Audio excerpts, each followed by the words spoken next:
I guess we'll start with that. Can we stop talking about CM Punk? I'm just curious. Well, we'll start with what you mentioned right now. So the only thing that was spoken about that, as far as that goes, was I forgot what website had it, but they said early in the year when all of them they all copy each other. Well, yeah, but whoever, but they all usually will cite whoever fucking came out with the report first, which doesn't matter because they're all full of shit. But they said that earlier in the year, Triple H was like a hard no when he took over. People, I guess, asked like, would he ever bring Punk back, and he was like, no. And I guess now, supposedly for some reason, the last couple weeks, he's softened on the idea, which maybe because he knows that Punk is out of there, so he's like, well, I don't care. I mean, why wouldn't you at this point, right? Like, if Khan is not going to be able to bring everyone together to make money off of this, then why wouldn't you? If you're Triple H, just fucking do it. That's the difference right there. Vince would have made them all shake hands. I still don't understand why they couldn't. Off of it. Well, I do understand because according to some Jericho comments and things that we can talk about that in a minute, but you and I talked about it last week because about if they just got over themselves, they could have made a ton of money off of this. It was a great scrum. Yeah. It overrode it seized wrestling fandom by storm. And they couldn't. Yeah, more than any current storyline, that was the most talked about fucking thing. And they just ended one of their biggest pay-per-views of the year. And Punk wins a title back. And nobody cared. Nobody could talk about anything else. Yeah, could any of us remember a match or name a match from that? I can't. It's Kobe wearing the model. That's all I remember. Yeah. But yeah, I mean, that's the thing. It doesn't make any sense. And that's the difference between Vince and a Tony. Yeah, because I think if somebody was able to get in there. If there was a physical altercation, I don't think Vince could have saved it in 2022. I think everything's different. Yeah, well, yeah, because you got Nick Khan there now. Well, I mean, there's conflicting stories about that. Nobody knows what happened, honestly. I don't even believe what I read, to be honest. Well, now Jess, you're even hearing stories that, the dog lost teeth. Many stories. Yeah, the dog got hurt by the door and all that. That sounds like bullshit. Why wouldn't you have talked about that? Yeah, that's months later. Another report is that Omega originally teeth. picked the dog up to get the dog out of the room. So how could the dog get hurt if Omega picked the dog up to get out? I mean, that's what I'm saying. Like, they said they kicked the door through and it hit the dog. That's what was said. Yeah, but I also have a serious issue with them saying they kicked the door and like, did you really kick the door, or you just let's have a conversation? Then it got physical. Is more likely. Well, and that means Punk's side. Who kicks the door in? You know, because I can't see them kicking the door. I could see them more because like. Didn't Punk like say in that interview? You don't see them like, double kicking and double slapping their legs to kick the door open? What happened? You honestly don't see them double slapping their legs and kicking the door open, because that's all I can think about. And then Punk opens it for them. Like, oh, you guys kicked it. Yeah, that's in my mind. It's just ridiculous. It's just they double slap. They do the double super kick, and the door flying is open. It flies across. I want to stand up and imitate it now. Like, can I stand up and do it? Can I? It's a gimmick door. Oh God. Yeah, then Omega just walks in. I can't even get my leg that high, bro. That's how out of shape and old I am. That's just very Dave Meltzer of me. I mean, I don't know. Like Punk did say that in that interview, but then if that's the case, and if they just walked in there, I just can't see how Punk was interviewed. Did I miss all that? I don't know how the dog story came out. The recent dog story. Yeah, I just hear bits and pieces of it too. Like he posted something finally. Yeah. On Twitter, I guess. So, I guess hello. He came back to Twitter. Yeah. Hi. Hello, everybody. But I don't know. I still feel like I think even in this day and age, did he say like it's the classic stupid joke? Anybody heard any good stories lately? Did he say something stupid like that? Because I actually didn't even read what he said. Like I was just like, I don't care unless it's going to be an interview about like everything that happened. I don't care at this point. Honestly, if I was Triple H, I don't even think I want him at this point. I was really happy that he came back because competition's good, and then having the guy that walked out on the other company come back on AEW, that was a big coup at the time. Yeah. And he had a good year of wrestling. He wrestled, I mean, he had a couple flubs towards the end, but he hurt his foot towards the end, I think, too. That injury started really plaguing him a lot because he's never been one to put on muscle or anything like that. So he gets injured easily. And I don't mean that to be rude. He's not like a legend that came back and only kicked and punched. Like Punk did really try when he got in there. He's really naturally gifted. And he did a lot of good mic work too. And that's the danger about CM Punk is like, people are thin-skinned now, dare I say, and you can't cut a promo on anybody anymore without really talking to them beforehand. There's part of that. There's part of that, Jess. But then there's another piece where people talk about somebody. Yeah, Eddie Kingston's another one. Where it's like it's so funny how like fat, you fucking bitch. Like he just gets crazy. Well, that's different. I mean, to be fair though, Sammy, like they said, they usually speak backstage before if they're going to say something. So I guess Sammy to some people's point about some of the talent that he gets, like I know the fan and Tony Khan wants to get a lot of the internet darlings and everything, but there's kind of, I mean, I like Eddie Kingston a lot. Like I like his promos. I think he's great. And I read stuff about him before he got like, that time that Cody accepted the challenge from me, he did the open challenge for the TNT championship. So I was really glad to see him on the main screen. I'm glad he stayed, but like, you just hear nothing but altercations with this guy. Maybe that's why he hasn't made it. Like, it's because he has a fucking problem. Well, that's the other side of it. Back to CM Punk. Like, so did you say I was fat, Jess? Is that why I'm every fucking day? Eddie Kingston. We're all fat. But somebody wrote every single day, just to hear Eddie Kingston. What'd you say? It's like fuck every day. Well, I think that's what. Good morning, Eddie. What the fuck? Like somebody wrote, like CM Punk is a strange guy. Strangers. He has the adulation of all strangers, but 90% of the people actually know CM Punk. Can't stand him, and that's Mick Foley was saying, like Mick Foley was telling like a story. They were kind of inadvertently talking about CM Punk today on his podcast with Conrad. And they usually only. So Foley was talking about like the different things that people did. Like he told a story before Becky became the man, when she was like just steampunk Becky. She was sitting in the back, and it was when Foley came back in 2012 or 13. Jesus. Something like that, or around that. Maybe he fast forward a little bit and was talking about 2016, 17, something like that. But he was sitting in the back, and he was just coming back to do a promo or whatever. I don't know if it was like some kind of special anniversary Raw. I can't remember what he was there for. But he was there, and Becky was watching him work with the writer, and the writer came in, and he's like, he's like, my big thing, like as soon as the writer left the room, he looked at Becky and he's like, did you see what I just did right there? And then she's like, what? And she's like, I know you did something, because like you had a smile on your face. And he's like, I didn't tell him his script sucked, because like you're not going to get anywhere when you tell someone their shit sucks. They're instantly going to get defensive and not want to work with you anymore. So he's like, I just basically pointed out, like, I think this promo's a little bit. Oh, it was the promo when I think it was before the Brock feud with Dean Ambrose, when Foley gave him the barbed wire bat as like, I give this to you now. And so the writer came in and gave him, this is what I want you to say, and this is what I think you guys should talk about. And he was like, I just think it's a little too humorous, but he made sure he was constructive. And then after the writer left, he's like, you see, that's how you do it. He's like, you can't die on every hill. So he's like, if you get angry and you turn off the writers, they're not going to want to write for you anymore. And they're not going to want to come up to you and present anything to you anymore. And you're just going to lose out. Then you're going to lose your character's voice. And Becky was like, wow, you're good. Like, and she was talking with him because they kind of know each other, him and Becky. Yeah, so, he used that as an example as like, Punk was the opposite. He's like, no, Punk was known for just the writer would give him something, he would read it, and he would just crumble it up and throw it against the fucking wall. And then and he would just keep lacing his boots up. And he's like, Punk has always been like that. He's like, Austin was like that too. JR says that Austin wasn't like the crumbling up bit. Austin would just be like, no, I don't like that. It doesn't work for me.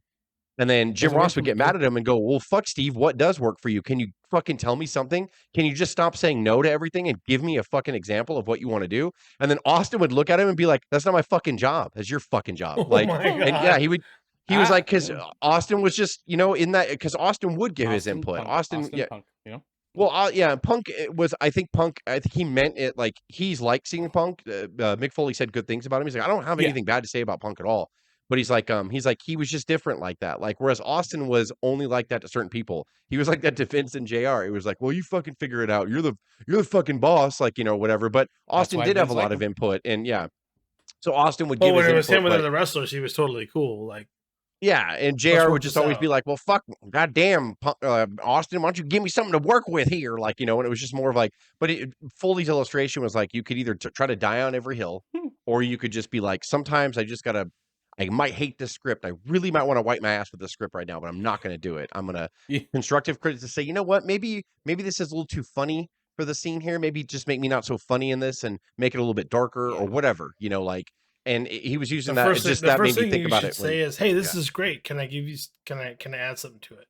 I mean, we learn that, like in seminars and stuff and in management. Yeah, you learn that in real life. We learn that in real life as you go on and stuff. And even just as you get older, you kind of realize, like, Jim Ross always says that about Vince too. Like, if you come in to fight, he will just shut down and you'll never get what you want. But if you come in there to talk with him and you're just like, look, I don't like it. Why don't we try this? Or why did you have me do that instead of this? And Vince can talk to you. He's like, but at the second someone comes in and they're like, oh, I think you're just not pushing me. You're just shitting on me. Like, he's like, Vince automatically is like, fuck this guy. I don't want to talk to this guy or girl. Like, a lot of people have actually said that's how Vince is too. Like, if you just go in there and talk to him, like, JR said, never confront Vince. If you confront him, like, he'll he'll get alpha on you, and then you don't want that because Vince is you the don't boss. want that. Vince will fucking take you to school on that one. Yeah, and so then Jericho's it just made me think about that. We were talking about Punk and everything. I knew you were going to get in the Jericho thing. Like, you were talking about Punk, and Foley just happened to bring him up on the podcast today, and I was like, they're all different. That's my thing too. Is like a lot of people might have the same opinion about Punk, but it's just who Punk is, and maybe he's just not ready. Like maybe he was never ready for the push he got. Maybe the pipe bomb was more of like a hindrance for him. He thought he wanted it. A lot of people think they want to be the king, right? And then when they get to be the king, they're just like, I fucking hate it up here because I got to be PC. I got to do this. I got to be a locker room leader. And I don't think Punk ever really knew like how to do that. I don't think he ever knew how to. You're no John Cena. Sorry. Well, that's what RVD. Did you hear RVD's story about that when they had the ECW thing going on? Oh yeah, he came back. RVD was gone for like a couple months or whatever, and I guess that's when Punk got brought into ECW, the WWE version of ECW, and RVD like was in the locker room or whatever, like lacing up his boots, and then Punk said, "Hey Rob," he's like, "Hey, it's good to see you." He's all, "Just letting you know, I'm gathering everyone up I'm gonna hold a locker room meeting," and he wasn't even like in that position yet, like, but he was already like, I'm gonna have a rally with the troops and everything, get the gang together and hold a meeting. And Rob's like, "Cool, I'm not going." Well, man, you do you, huh? Yeah, I'm not going, bro. If you want to make me go, you can pick a hand. It's all good. You know what the difference is? Like this is the. I love RVD. I think RVD is great. Yeah, RVD is great. When you talk about this kind of stuff, I was talking with a friend, and I know it's kind of off base, but it's not. Kobe Bryant takes the Olympic team to gold for the first time in like 3 Olympics, right? That's like 12 years. And there's a couple of scenes in this. I think it's on Disney or HBO. I can't remember where it's at, where they put this talk together. But anyways, let's not talk about how the deck was totally stacked. What? Like professional athletes were not allowed to be on the basketball team before they were. Yeah. Not until like 92. Yeah. So yeah. But by the time he came in like 2012, they were losing. They were no longer the top. US was no longer coming to the crop. Kobe comes in because I'm sick of them losing, and I'm going to take care of this. But he never said he was going to do that. The first thing he did was the guys were like, "Hey, we're all going to the club. You want to come?" He's like, "Nah, you guys go ahead." And they all go to the club, and they come back, and they see Kobe come back from the gym, and they're like, "Oh shit!" But he didn't say anything.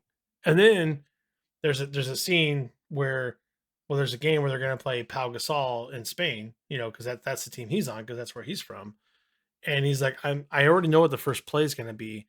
I'm going to knock Pau flat on his ass. He's like, "No, you're not. That's your teammate," because he's part of the Lakers at the time. "No, you're not going to do that. That's not going to happen." So it's 2012 or 2016. I'm like, the years are off, but he really went through a screen and knocked Pau into the bleachers. And LeBron looked at everybody. This is LeBron James going, we're winning the gold medal. Like, he's not kidding. He's not fucking around. And he just did it. He didn't have to say, like, I'm going to be the leader. He didn't have to do that. Who did Undertaker come in and say, "I'm going to be the locker room leader"? They're like, "No." Undertaker's the judge. He just became that. He earned it. He earned it. You can't walk in and say, "Hey, I'm going to get the team together." To Punk's defense, I don't know if it was somebody else on a shoot interview or if it was Punk on Colt Cabana, or I don't remember. But Punk was also like needled too, like, because Paul Heyman was always fighting for him, and Jim Ross always said it, because Paul Heyman pushed for Punk so much, Vince didn't want him even more. So if you push someone too hard, Vince was against you. So I think a lot of people were in Punk's ear going, "You gotta just call a meeting." Which is weird. Brother Love said the same thing. In Punk's defense, I don't think he ever wanted to do that, but at times he probably tried to get along. And he probably was just like, "All right." And he got dumped on hard. Yeah. If you announce to everyone right now, like, whatever, go for it. And then he does, and then he fucking gets Booker T. Doing that shit. Punk said that Taker kind of like took him in, like, "Hey, he's cool. Bring him on over." So I'm surprised. I'm surprised he had that much difficulty. I mean, that's why he probably had the match. To Dave's point, though, if it's just not in you, it's not in you. And I think maybe, but then also he proved, he goes with Tony Khan, somebody who probably let Punk do whatever he wants, like maybe, naturally everyone thought, well, Vince just wanted to make Punk who he wanted Punk to be, but Punk wasn't that guy. So then he goes to AEW. Yeah, Tony Khan giving him all kinds of freedom. Well, I guess when you give him too much freedom, like, he just proved that he was kind of a cancer. See, really feel more upset for Punk fans. Like I feel upset for because there were a lot of people that believed in him. You know, we went through like a drought for a long time after WCW got bought. We never felt that Cena was kind of pushed down on our throat, even though Cena did do all the work. He fucking trained harder than everybody. He knew how to speak. He was great on talk shows. He did the Make-A-Wish. I have nothing against Cena, but a lot of us as wrestling fans, I remember. Yeah, I remember particularly us just going, God, Cena's so vanilla. I just wish there was something else. And then Punk did what he did.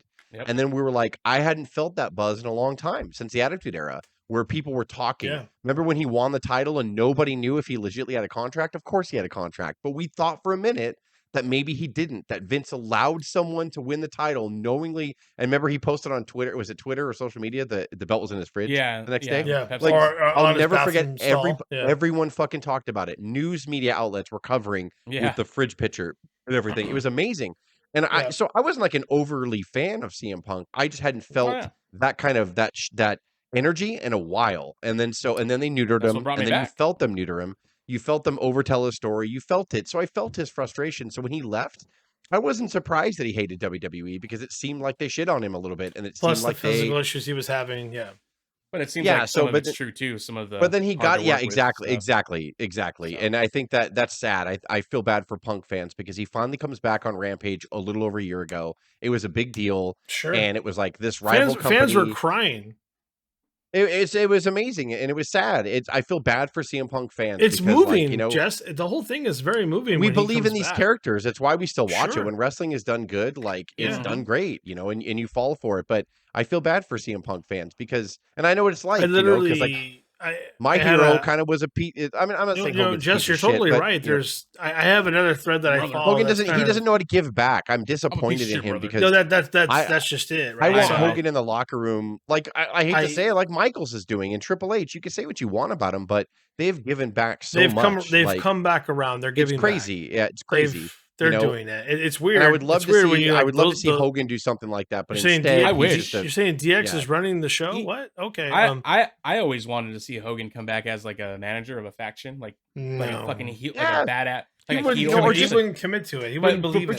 That's what I'm saying. Is like the stuff that people say about you. And that's okay. That's okay if Hogan doesn't want to do that. My critique of Hogan is just that he constantly tries to put himself over. He lies all the time. He lies constantly about stories, and like it's sad. It's frustrating, and like you even have people in the locker room now not liking him because they're just like, he just fucking lies all the time. And talking out both sides of his mouth.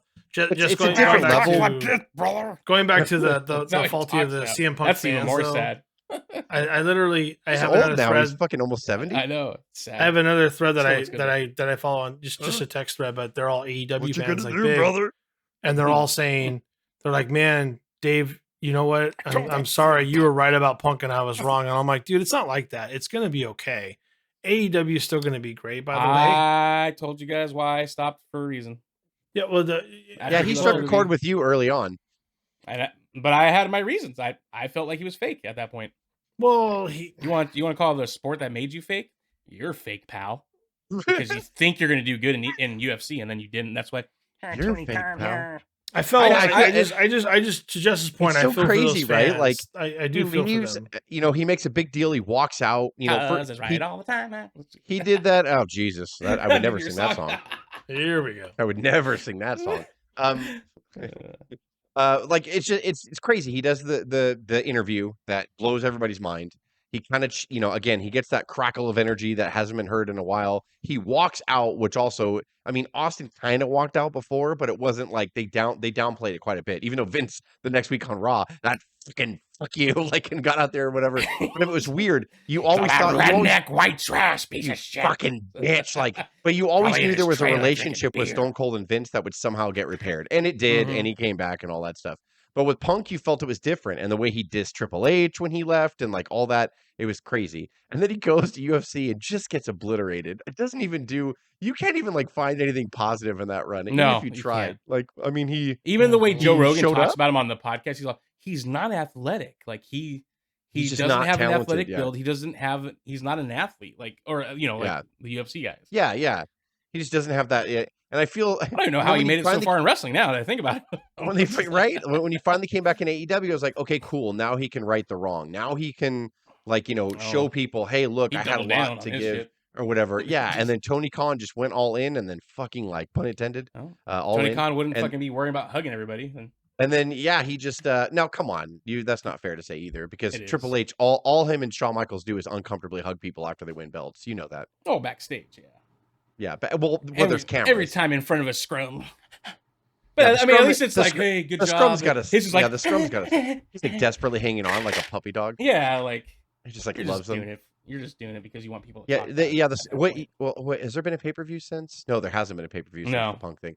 Yeah, he went no one on that one. I hope the scrums are over. It's just that bottle of liquor that he was drinking. That's all he was hugging that night. Yeah, he was crying. Yeah. His hero. Like, can you imagine? But see, if they had a Vince though, yeah, no shit, like Vince and all them, yeah, they hug people backstage or whatever. Or after a match, they always do that. But like Tony, I don't know. Tony Khan needs to be in that Vince position. He needs to be like, I know he said like, what was one of the scrums? Was it the last one or the one before that where he was like, I'm not gonna let people just walk all over me and push me around. It was the last one, yeah. That last one was bad that's what from the beginning. Like, before Punk even sat down, he was already fucking emotional, you could tell. Yeah. And he was like, it's so funny how we always ran the pay-per-view on this date, and all of a sudden WWE's doing a special. I don't have to take this shit. I got lots of money. It's like, that's not the point. The point is like, first of all, never let him see you sweat, and you just sweat all over the place. So wrong on you. And hopefully he'll learn, and and maybe he's building the back. He's got people like Regal in the back. He's got Jericho. He's got all Daniel Bryan. That's what that's what pisses me off so much. Though he has all these veterans, and no one like. I'm not saying someone should be like, well, let me take the responsibility of being the right. But it's like you have all these guys, and no one's like, hey, children, let's straighten up. Let's give some defense to that. Talking about Jericho, if we want to like that along. Because though, honestly, like he's I'm not right. saying I agree with it. Well, I'm not saying I agree with it. No, Cuz is obviously right that's what needs to happen.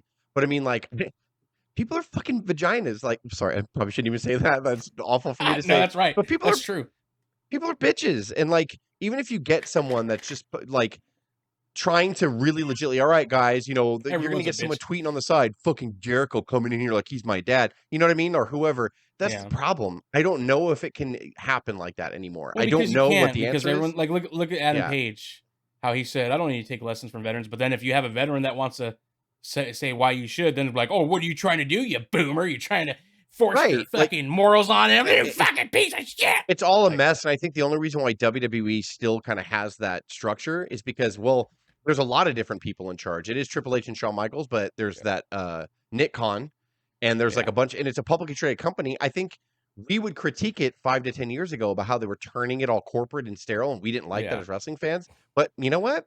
Maybe it has to be like that now, right? Like maybe if you're an employee of a company, you tend to follow the guidelines more if you know you're an employee. Does that make any sense? Like, and I think at AEW, he preached the whole, no, we're gonna kumbaya, and we're gonna be like just a big indie, and like, but it's like, no, if you don't have structure, and if just to defend a little bit, you can connect the dots. I mean, Jericho just signed a new contract that does allow some creative help and assistance. Yeah. And then there was some posts out there that a lot of people have said is true. Jericho went to CM Punk and basically I was going to say, Cuz started to tell that story. You're an absolute cancer, right? Because that's where you're trying to go. Sorry. Yeah, he basically said, you're a detriment to this locker room. He's like, you're a cancer. And then someone else had said, that basically. He said that right after the fight? Right after the scrum. Okay. Or right after the fight. Okay. Yeah, and that apparently that's what a lot of the views, and that is the actual, like, how people were saying Triple H is warming up to it, but a lot of people that are reporting on it says that because of what happened at the scrum, a lot of people in WWE are like, nah, we don't want to deal with that guy. Right, like it's almost like the feeling when they brought Hogan, Hall, and Nash back. Like they didn't want. Omega was sending out feelers to WWE after that too. Hey guys, probably just to scare Tony. But you know what though, that actually makes Omega look like a piece of shit because he's like an EVP. Why would you fucking like do that? You know what I mean? That's the other side that no one's really talking about because of a lot of people said like they are a cancer too because of their roles there and how Kenny Omega had that meeting. He said, I wouldn't hire 8 out of 10 of you guys, Where was Eddie Kingston there to fucking blow up on him? What you fucking say? Why? That sounds like Bischoff saying nobody ever booked any money. Like in front of Flair. But so except for Macho Hold too. I don't know what the answer is, but I do know this, and the industry's not better because of Tony Khan, like he's doing anything special. It's better because he exists, and AEW needs to exist, and they do. It just does. About it. Well, why? Why would that piss you off at all? Cause no. I'm saying seeing everything like Oh, like, see, I get you. Yeah, right. Like you have makes this opportunity. It makes me sad. Like, to be I'm just like, dude, you had all the momentum in the world, like your first couple years. You had all the momentum. I mean, he could do no wrong. He was all this stuff, and now it's like, but I have to say though, since the Omega's been gone and the Bucks have been gone, and I'm not suggesting maybe that they were the direct problem, and since Punk's been gone, I have to say, Dynamites from beginning to end have been like so much better. This last Wednesday Dynamite was really good, like match-wise. Yeah, they still have to like. I don't know. You took enough roosters out of the hen house and you're fine. That's well, and plus too, he just announced that Ring of Honor. Cuz made a good point. Well, I'm not sure what episode we were on, but he's like, it's like, there's 75 titles like on AEW television, and it's just too much. And it's all participation trophies. Yeah, well, and the Ring of Honor, get them. And I know he's working on a TV deal. I heard he signed a TV deal somewhere for Ring of Honor. So they're going to take that off. Hopefully they'll take 15-20% of the roster with them, and they'll have a weekly ROH and leave them, And if they're smart, they would make that their developmental. Like wild? They would try to do.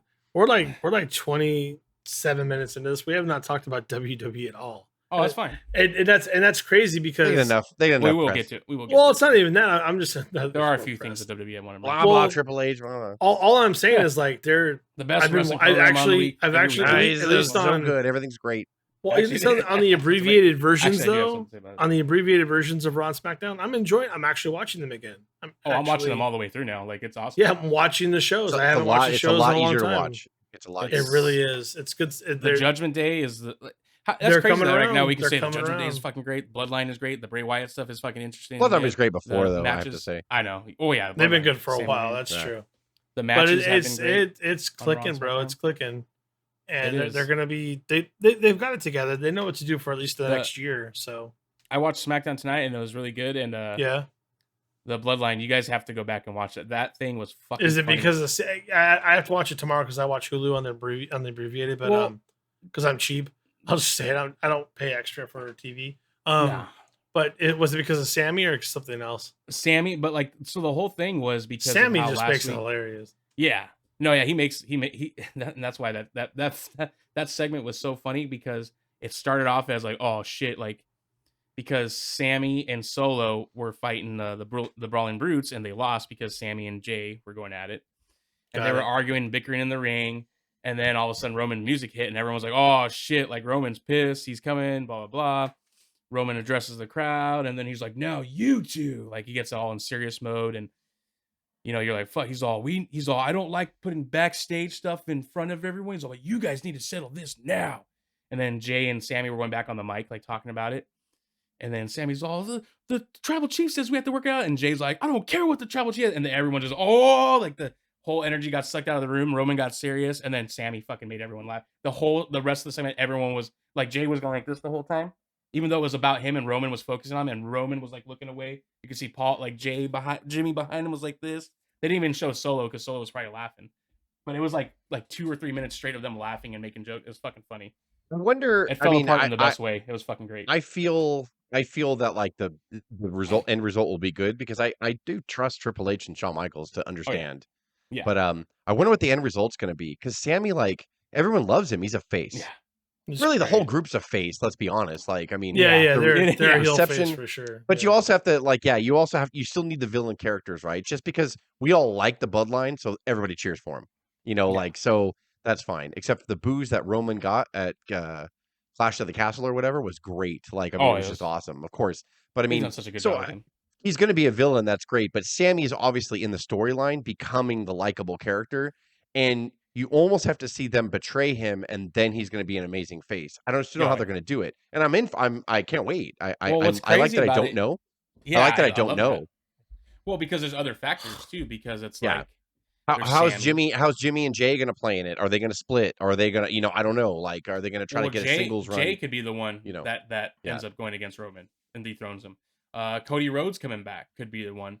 Bray Wyatt he's coming back at the Rumble. Come on. Yeah. He's coming back at the goddamn Rumble. And there's even talks if Punk actually does come back, that could be the big main event for WrestleMania. Punk and Roman. I hope not. I hope not. At this point, it really should be over for him. He's done. I think Punk is done. At WrestleMania.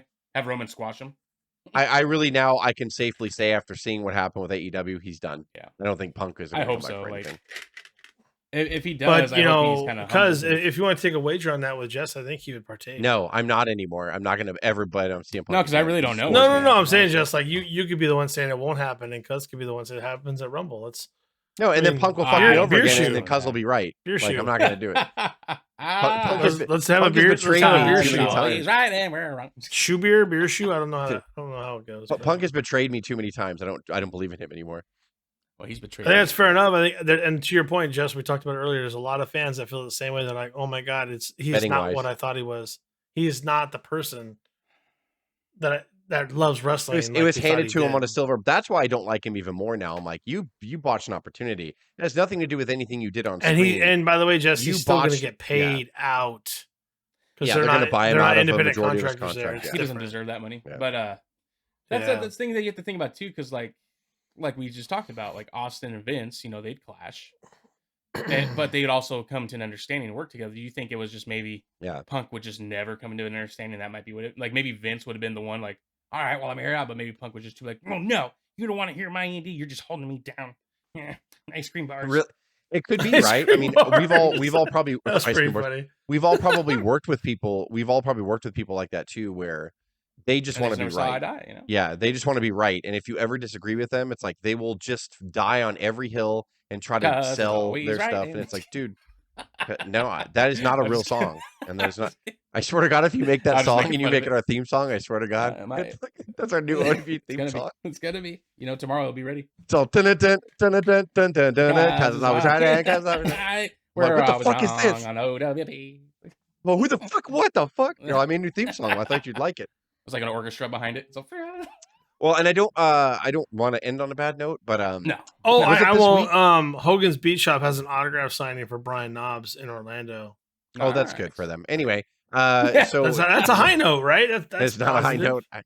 Go see Knobs in Florida. What were you going to say though, Jess? I wanted you to get that was it this week that Kevin Nash's son passed away? Yes. Yeah. It's crazy shit. Have they released an actual reason for that? Found it, right? Yeah, he said seizure and a heart attack. That's brutal. Yeah, so that sucks too. He was 26 or 27. What happened? That's fucking crazy. Craig said something which I didn't. I heard. I don't know where Craig read it from. I do. That's sticking in my head. That like him and Nash, because Nash has always been like he smokes pot, but he also like drinks a lot of wine and stuff. Yeah. And so Craig said that I don't know where it leaked from or whatever, but he and his son decided together, hey, let's just stop drinking alcohol. Yeah. And maybe the son had a bit more of a problem than Nash knew about. Yeah. And when he stopped, he got the DTs. And because they say if you quit anything cold turkey, you run the risk of seizuring, having a seizure and dying. So that's just speculation. I don't know that. Craig said he read. That's what Craig. Craig must have read something into that. So we don't know. Horrible, but either way, man. It's like we know that Nash did say seizure and a heart attack, or the combination of the two. Fucking crazy. 26, dude. What the fuck is going on? I know that's ridiculous. That made me think about it. I actually, when I heard that, this whole weekend, because I like to have a couple beers here and there, but I went like several days without even having one. I was like, nope, I'm not gonna. Well, maybe you should have went the other way, because what if you quit and you have TTs? I know. I'm not trying to make a joke. I'm not trying to make a joke about it. I just no. I actually thought about it. I was like, man, what if in my sleep I'm just like you're all. I'm just gonna drink it up. Talking like Hogan tomorrow. Dave, welcome to Hogan. Please stop, brother. A fucking guy. I hate hearing Hogan. At least that Conrad has his head on his shoulders, and he could fucking shield Flair and be like, no, idiot, don't do this, don't do that. There's no one to stop Hogan from doing his dumb shit. No. He's just constantly. And by the way, constantly divorcing people that look like his daughter and dating more people that look like his daughter. Weird. Like it's weird. That is a weird part. That is weird.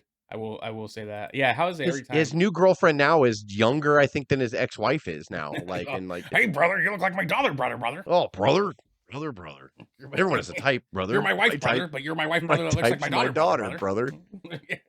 My daughter, brother. Oh God. Make a stop, Dave, because this is just going to keep getting worse. Where's my Punk brother? I don't stop anything on Unscripted. No, Punk was Punk was just a big topic this week, and that's pay me more if you want me to stop Unscripted. It was. You say pay me more. This is not my job. I don't run. I don't run this shit. It's not my job. JR, figure it out. Figure it out, well, JR. Jesus, Steve, fucking give me a reason.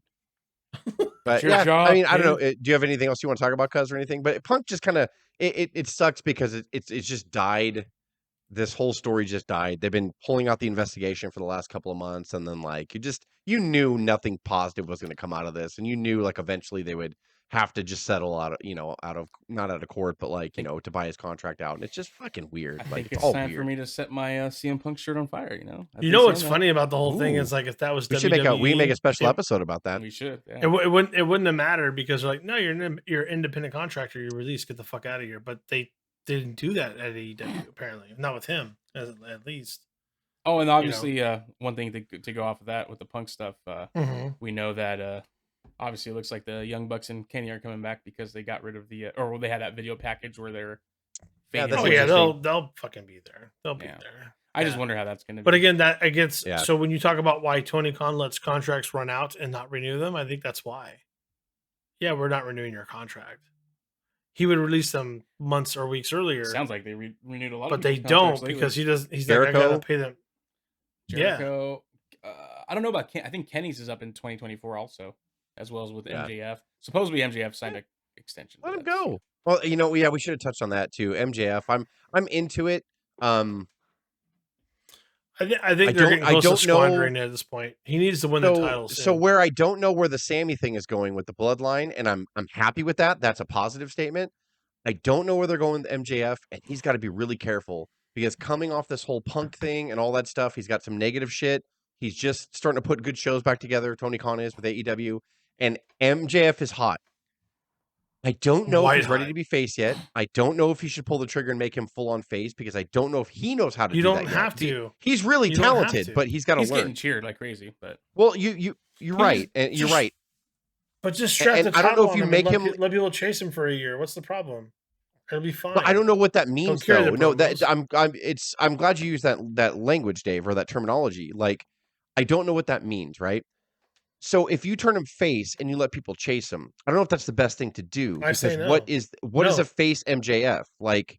No, you keep him heel. You let him snag the title in a shitty way, and you let people chase him for 6 months to a year. Period. Well, that's what I'm saying. So okay. Oh, I'm glad you said that too. So I'm thinking that Regal's going to turn heel and align with MJF, and they're going to fucking screw everybody else over. That's what I think. I kind of want that. I kind of really, really want that. I would take it because I hope so because I don't know if you turn MJF face, what heels are you going to feed him? You're not going to turn Moxley heel. You're stupid if you turn Moxley heel. Like honestly, Moxley is. At this point, I don't care if Moxley wants it. If I was Tony Khan, I'd be like, no, you are fucking organically like just a rough baby face, and we need you. And Daniel Bryan, you could do either or. You can make him a heel or face, and he's good at both. But I don't know I don't know if you do that either. I don't know what you do. You already got Jericho as a heel. You got Wardlow. Maybe. Can you imagine MJF fucking screwing everybody over with Regal, and the Wardlow saying, Wardlow saying, "You motherfucker!" Like I beat you once, and oh man, there's so much he could do. That's the disappointing thing. Everything that was hot, that just. I'm not trying to jump on the. I'm afraid of this. If you turn MJF, I'm afraid of them fumbling because I don't like this language. I don't like this language, and I hate when people talk like this because people who usually talk like this have no idea like what they're talking about.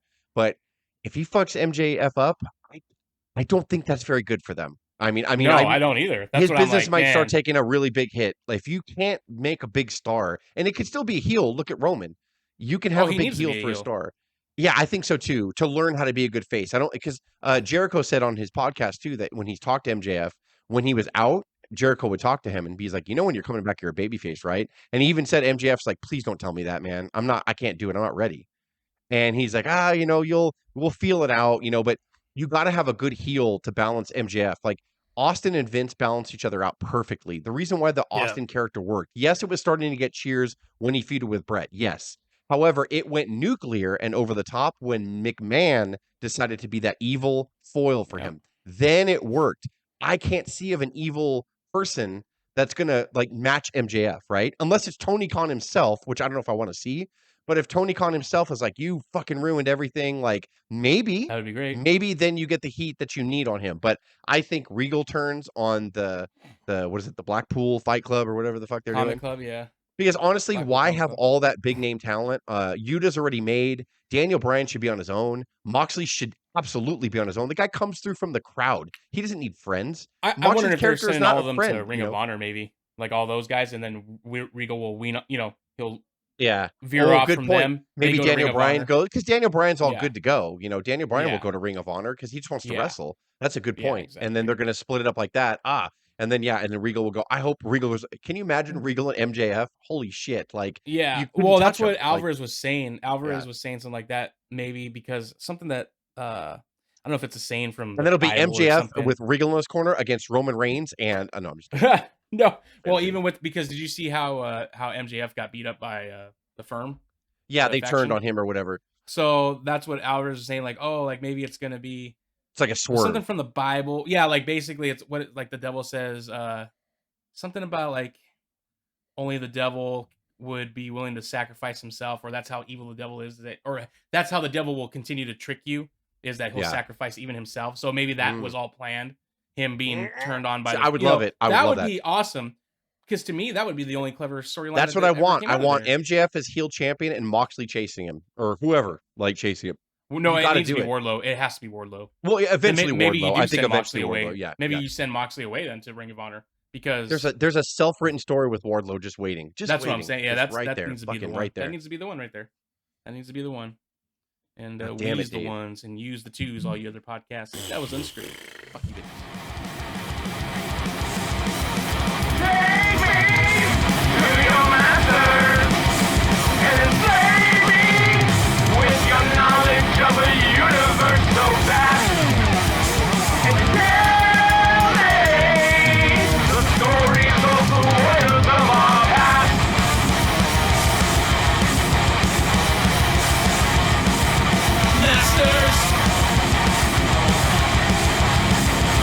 Masters of the universe.